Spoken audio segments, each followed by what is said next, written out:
Sa umaga po, talaga pong kailangan ay ano, pag katulad dito na hinahapo ang mga baboy, inaagahan namin ang aking pagpapaligo. Kasi iba po ang init niyan, kahit hindi ho sikat ang init, ang baboy ho ipagbuntis ay nahapo. Kaya naagapan ko po pagpapaligo para po hindi ma-stress yung buntis na baboy. Ayan po, ayan. Ito yung trabaho sa umaga.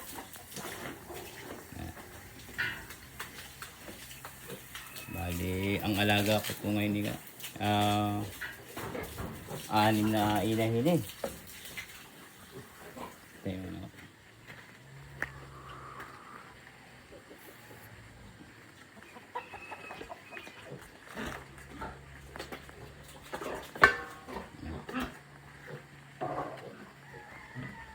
Ito. Kung isang ito, paano pa rin. Sa alawin na po ang date. Ito naman po ay ano.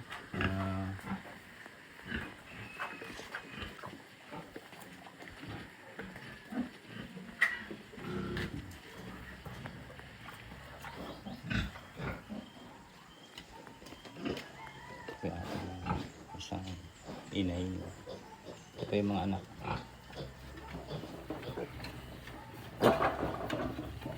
14 po yan, natira ng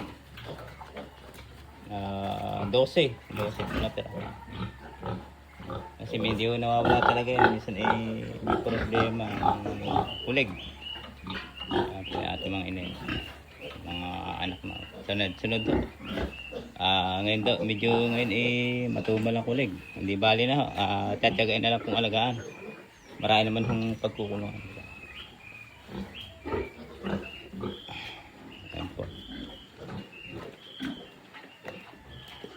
Ito po yung ating isa.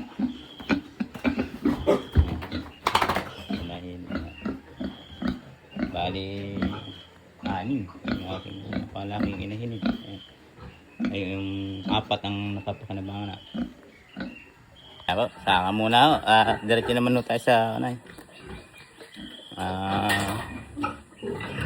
Kalabaw. Ayan po yung aking mga alaga. Ito ko makipagkwentuhan sa inyo mga followers ko. Pasensya na po sa hindi ko shout out sa mga hindi ko na papansin o nababati sa aking kanay. Kasi nga po sa dami rin hindi ko na rin na shout out po rin sa mga sa mga hindi ko kasi nga yung aking mga ibang nakakot sa daan at sabihin hindi mo lang napapansin. Hindi po. Talaga po lamang na alam niyo naman po pag sa larangan ng ganitong vlogger sa dami po din naman. Kaya minsan dahil kasi kung hindi sa inyo wala po kami dito sa larangan ng vlogger. Pagbablog tawid po tayo dito.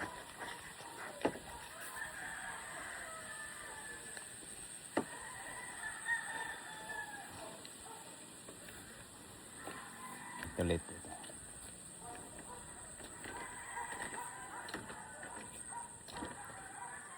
Teka muna, parang hindi ko po nasarado yung gripo. Teka, baka umawas. Balik po tayo.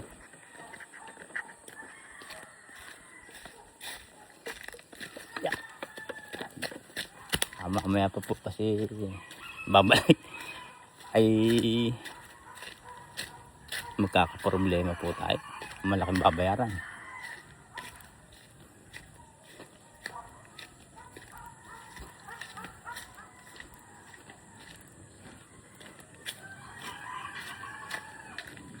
Sarado po pala. Nagsiguro lang po ako at baka mamaya bukas. Mahirap po. Okay na po.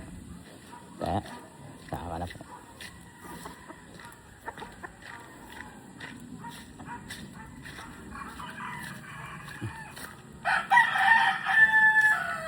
Ganito pa pag may hayop nga alaga. Lagi kang sa umaga kailangan na pong gumising ng maaga ng ating mga alaga.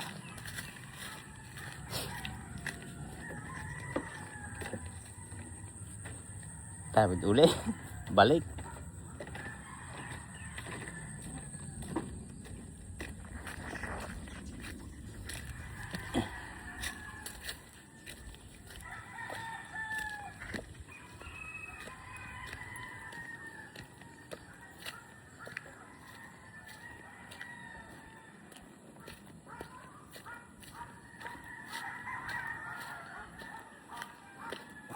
Pag sanay ka pong bukid, at ka dito at nasanay ang katawan po at saka yung isipan mo, masaya ka sa ganito, hindi na po naaalis dahil yun yung mundo mo.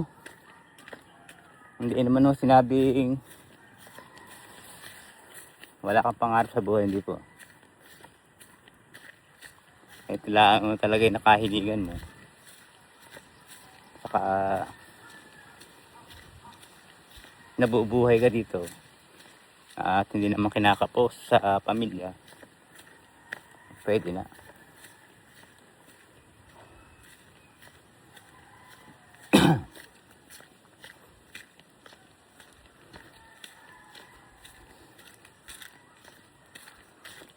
Sabi nga po sa mundong ito kung saan ka masaya, yun ang gawin mo. Basta tama po lang, basta tama. Hindi po tayo basta nalubuhay lang dito. Kailangan po kasi kumilos. Nakakain mo kasi araw-araw. Ay. May nga pala akong sa manggay aking asawa. Kaso parang naunahan na po, wala na. Wala nang mangga. Wala na. Ayun, isa. Ay, may pusmangga yun. Naku, iisa.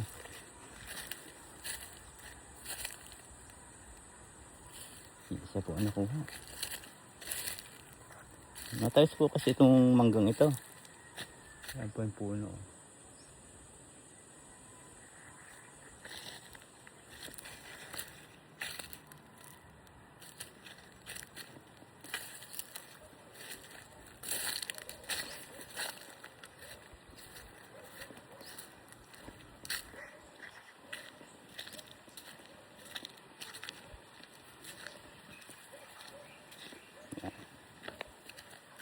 Wala, isa po.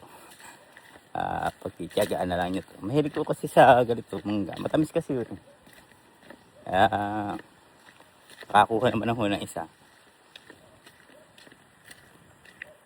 Shoutout nga pala kay Caruso Baltasar. Nasa lubong kasi nung isang linggo, isang araw. Hindi ko daw siya napapansin. Hindi po. Pag ho naman kita naman sa wall, hindi po lang talaga nakikita. Minsan ay sa sobrang trabaho o ginagawa, hindi ho rin naman nakapagbukas agad ng cellphone. Inuuna po muna yung trabaho. Kasi hindi ho ating nakatutok lagi sa cellphone. Magugutom po. Sisira pati ang sa edad ho namin ganito, medyo hirap na rin ang mata. Sa pag-text lang, napakahirap. Kakamali-mali pa. Kaya saan talagang unawaan na lang sa text kung ano yung words. Ito po tayo sa aking kalabaw.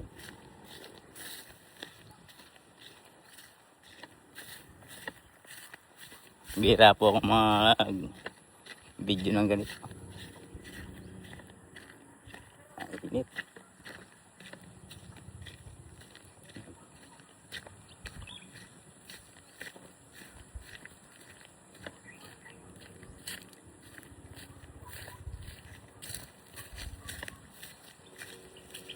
Pahinga po tayo dito. Medyo malamig po dito. May puno kasi, malaking puno. Mangga.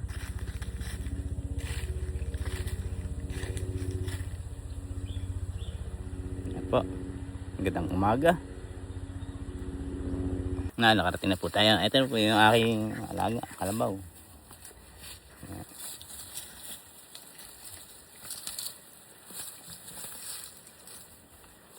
Pastor-pastor ho natin kasi pag itatali ka agad sa kanlungan, hindi ho busog. Kaya taga muna ho ng pastor.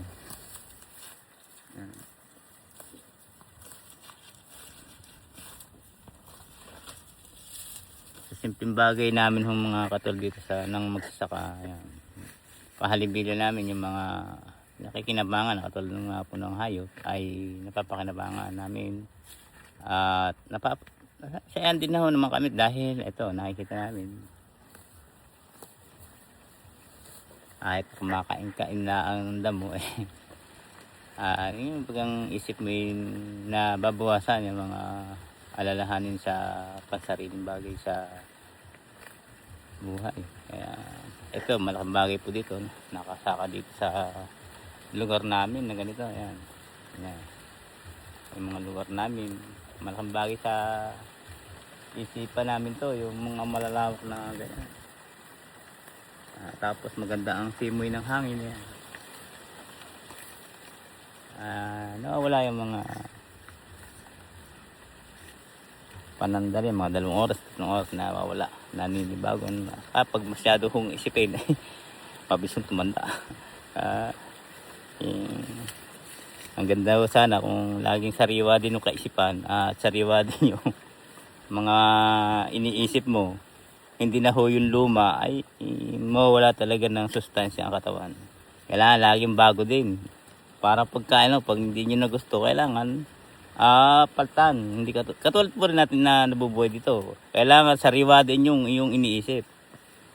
Para ang katawan natin ay laging fresh. Yan po. Kaya po lang naman dito sa luwa. Kasi pagdating ng panahon, tayo ay sabihin nga natin, hindi natin masabi, mamaya nakahigalan tayo, nakaupo dahil may karamdaman na. Yun po yung magiging alalahanin natin sa panahon yun dahil hindi na natin kaya. Naalala natin yung ating mga pinuntahan. At ito, nagbablog po ako.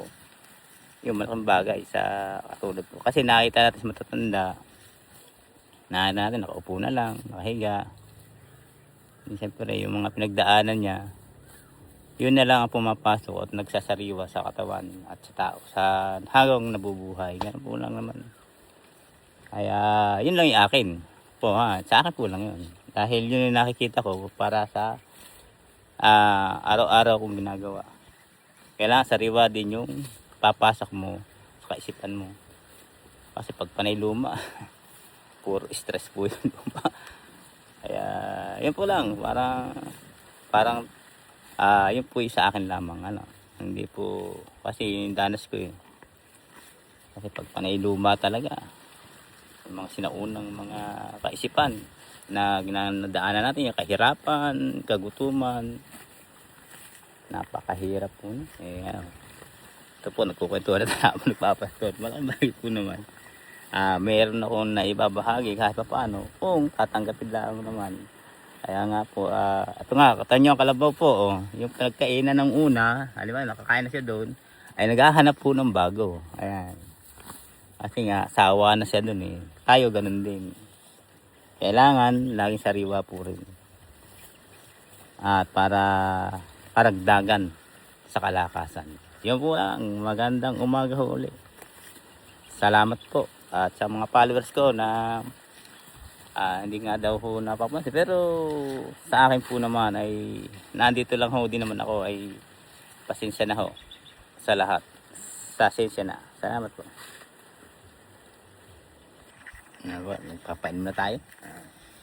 Busog na. Ayan po yun.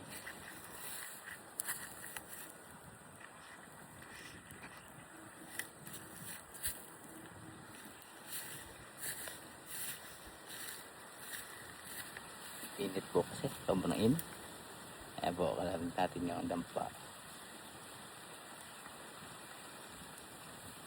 May natutulog po dyan. May tao. Yun nga po yung sinasabi ko kung saan masaya. Kontento. Dahil nasa sarili po. Ganun po talaga. Kaya ba? Ay magkakanda na. Uwi na po. Uy! Busog na ako. Maliit lang ho rin. Tagalog kasi ho itong kalabaw na ito. Gusto ko gamitin ko po sa araro.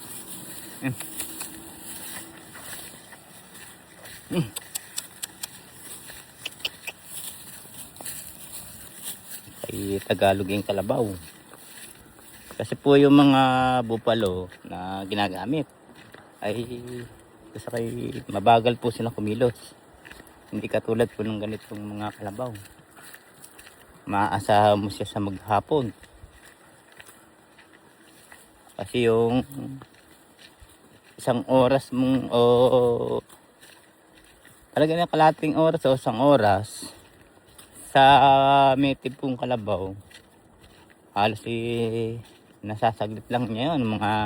Yung isang oras na yun ay kalahating oras lang. Ay sa mga bupalo po at mabagal ay minsan nasisira pa sa may isang oras, 2 oras. Ganyan po ang kalabaw.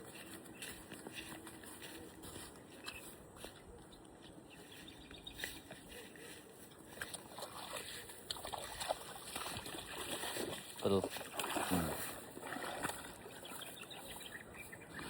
maabsan lang po yung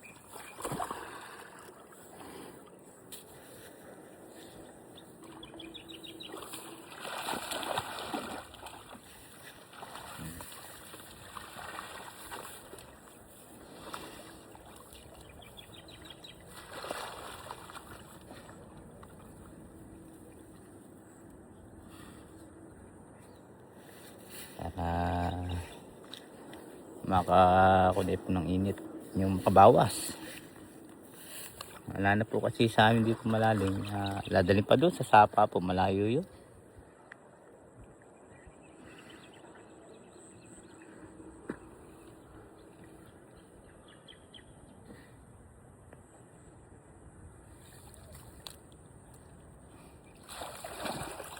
Okay na ho yun. Yan na. Tayo na. Tayo. Tayo. Tayo. Ay akong paunahin. Madumi. Kaya hila na lang po.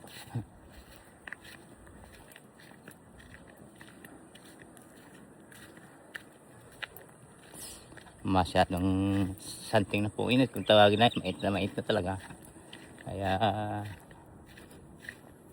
kaysa po bumalik ka pa, busugin mo na lang. Kasi ganun po rin na mababalik. Kaya pag may pakainan po din naman, ay tiyagain na pong busugin. Para sa maghapon na nakalagay na po sa kanlong. Ayan po yung aking kanlungan. Ayan po bignay. Ayan po. Namumulaklak na po siya ngayon. Yung kinukunan po pang batad sa alak. Ayan po. Nakaraas po ng pagpapastor. Salamat po. Shoutout po sa lahat ng mga nanonood. Salamat.